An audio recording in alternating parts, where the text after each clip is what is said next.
मेरे YouTube channel में आप लोगों का बहुत बहुत स्वागत है। पूज्य गुरुदेव देवराहा हंस बाबा के चरणों में अनंत कोटि बार श्रद्धा सुमन अर्पित करते हुए ध्यान में महाविस्फोट कैसे होता है, आज इस पर मैं चर्चा करूंगा आप लोगों से। ध्यान की उच्चावस्था में आप लोग सुने होंगे और नहीं सुने होंगे तो ये जान लीजिए एक महाविस्फोट की स्थिति बनती है। आज उसी पर डिटेल में आपको समझाऊंगा। जो मुझे अपना अनुभव हुआ है, हर आदमी का अपना अपना अनुभव होता है। कुछ सिमिलरिटीज रहती है, कुछ अलग भी रहता है, क्योंकि शरीर की संरचना, शरीर किस आधार, मजबूत आधार पर बना हुआ है, इसमें किस चीज़ की प्रधानता है, वो सब बहुत सी चीज़ों पर डिपेंड करता है, निर्भर करता है।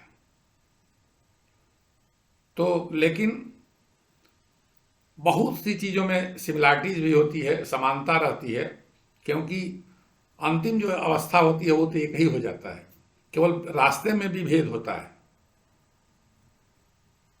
अनुभव में भी भेद होगा, बीच के अनुभव में अंतिम अनुभव सबका एक ही जैसा रहता है। तो मेरा जो अपना अनुभव है, कुंडलिनी जागरण के पश्चात गुरुदेव की कृपा से मैंने जो पिछले 5-6 वीडियो में समाधि के संबंध में आप लोगों से चर्चा की थी, उसमें बहुत सी चीज़ों को मैंने बताया है। तो कुंडलिनी जब जागृत होती है और जाग करके नीचे से मूलाधार से स्वाधिष्ठान और फिर नाभि चक्र और फिर अनाहत चक्र, फिर विशुद्धि चक्र और आज्ञा चक्र होते हुए सबको जागृत करते हुए जब वो सहस्त्रार में पहुंचती है, तो सहस्त्रार में कुछ दिनों तक वहाँ स्पाइरल कभी पाथ रहता है, कभी आड़े टेढ़े तिरछे, इस तरह का कुंडलिनी का वहाँ चाल होता है। और ऐसा प्रतीत होता है कि मस्तिष्क में बहुत सी नाड़ियाँ हैं जिसके भीतर वह घुस करके और सबको दिव्य बनाती हैं और उसी में उस नस नाड़ियों में भीतर घुस करके जो काम करते हैं, दिव्य बनाने के क्रम में विभिन्न प्रकार की अनुभूतियाँ होती हैं। किसी को कोई आवाज़ सुनाई देता है, किसी को संगीत सुनाई देता है, तो वो स्थिति बनती है। लेकिन कुंडलिनी शक्ति जब सहस्त्रार में ऊपर जाती है तो ऊपर जाकर के वो, उसका मुख्य काम है 10म द्वार, जो इसको कहते हैं मूर्धा को, इसको खोलना। लेकिन वो बहुत बाद का विषय है, उसकी चर्चा मैं इसके बाद के वीडियो में करूंगा। तो कुंडलिनी जब सहस्त्रार तक पहुंच जाती है तो ऐसा नहीं है कि फिर सहस्त्रार में जाकर के वो स्थिर हो जाती है।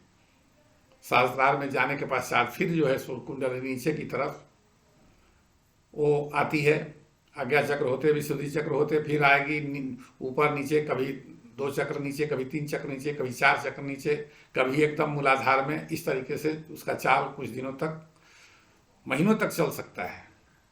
और उसकी अनुभूतियाँ जो ऊर्ध्वगमन के क्रम में जो हुआ था उससे भिन्न होता है जब ऊपर से नीचे की तरफ कुंडलिनी आती है।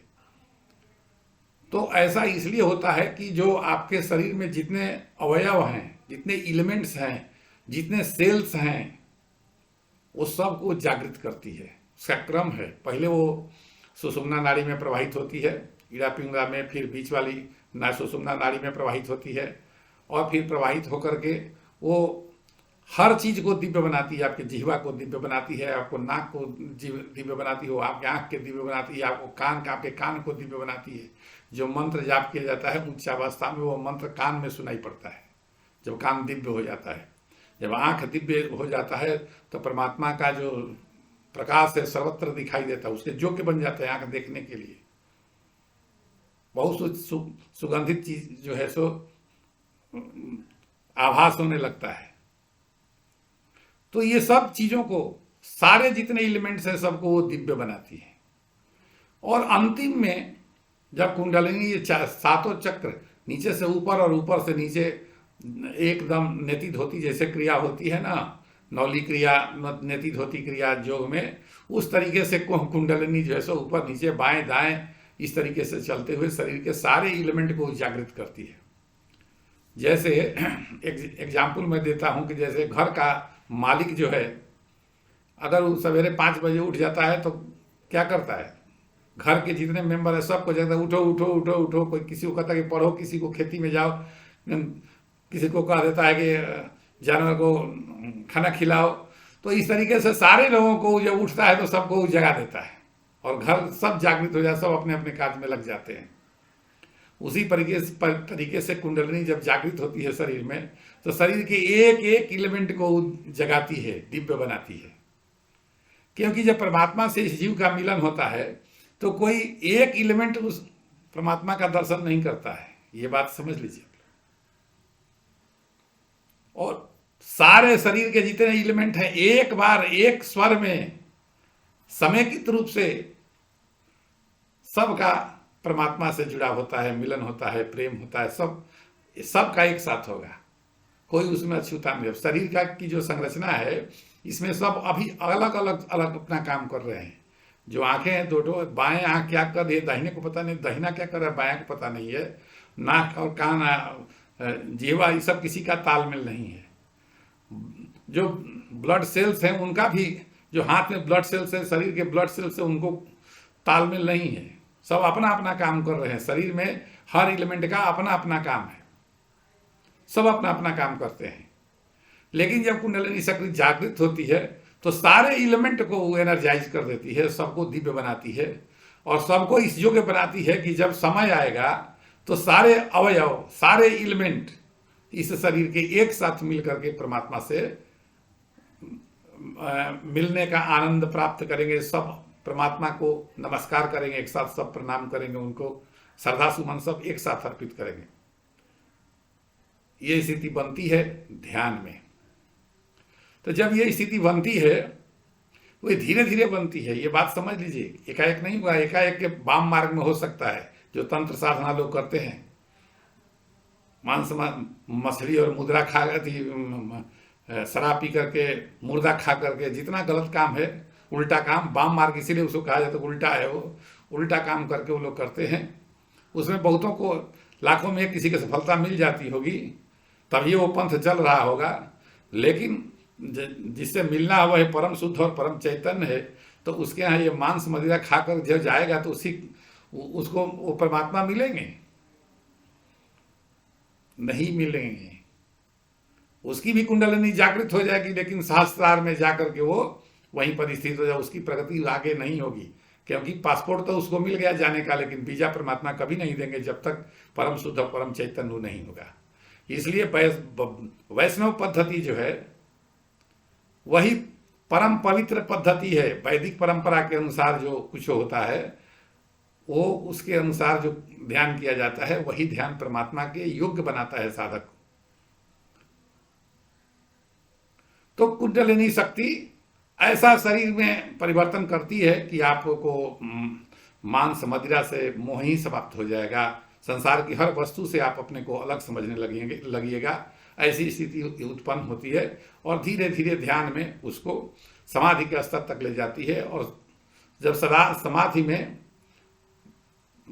ये भावातीत ध्यान जब लगता है, जब निर्विकल्प समाधि लगती है, शरीर बिल्कुल शांत हो जाता है, परमात्मा से मिलने के योग्य बन जाता है, तब जो है सो उसके बाद जब आप समाधि, निर्विकल्प समाधि के बाद भी जब आप ध्यान अपना आगे बढ़ाते हैं तो कुंडलिनी समझ जाते कि ये मानेगा नहीं इतना, तो फिर वो अंतिम जो होता है पूरे शरीर को एक वर्तुल में जो है सो वो इसको मथना शुरू कर देती है और मथ करके सबको एकदम तैयार करती है कि सब एक साथ तैयार हो जाओ, फाइट करना है। जैसे होता है ना कि युद्ध में सारा सैनिक एक साथ मिल करके लड़ता है, उसी तरीके से ये अध्यात्म में शरीर का हर एलिमेंट, हर अवयव, हर जो है सो बॉडी सेल्स, हर पार्ट पुर्जा एकदम एक लयबद्ध हो करके और परमात्मा से मिलने के लिए आतुर रहता, परमात्मा के प्रेम में पड़ जाता है।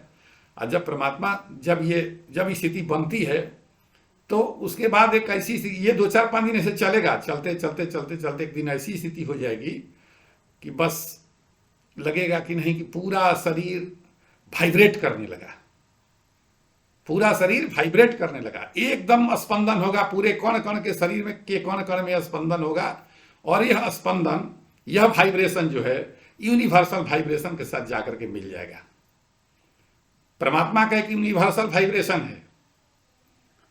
जो रामधुन है, हिंदुस्तान के जितने बड़े संत हैं रामधुन की बात करते हैं। रामधुन मतलब परमात्मा का यूनिवर्सल वाइब्रेशन।